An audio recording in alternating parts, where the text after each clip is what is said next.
And I never get to lay back, cause I always gotta worry about the payback. Some buck that I roughed up way back, coming back after all these years. Rat-a-tat-tat-tat-tat, that's the way it is.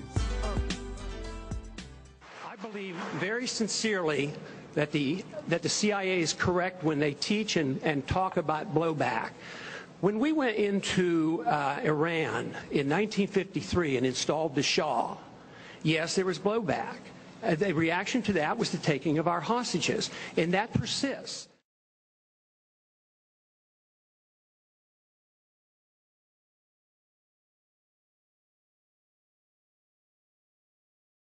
Iran, 1953. The CIA mounted its first major covert operation to overthrow a foreign government.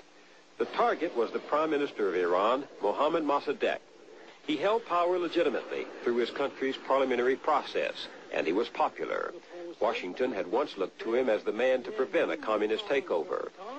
But that was before Mossadegh decided that the Iranian state, not British companies, ought to own and control the oil within Iran's own borders. When he nationalized the British-run oil fields, Washington saw red. The Secretary of State, John Foster Dulles, and his brother Alan, director of the CIA, decided with Eisenhower's approval to overthrow Mossadegh and reinstate the Shah of Iran. The mobs paid by the CIA and the police and soldiers bribed by the CIA drove Mossadegh from office.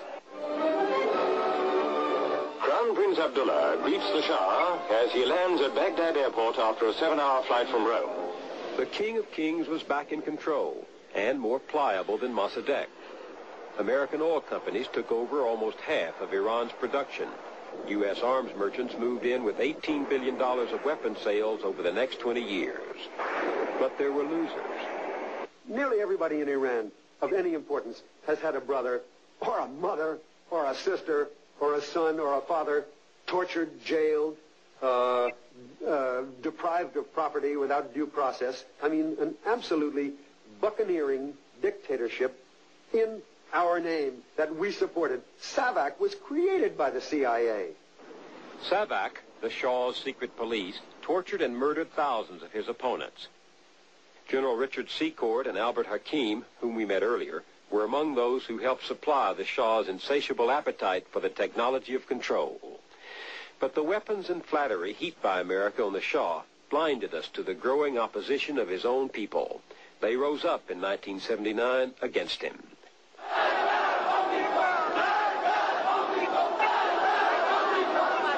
Death to the Shah, they shouted.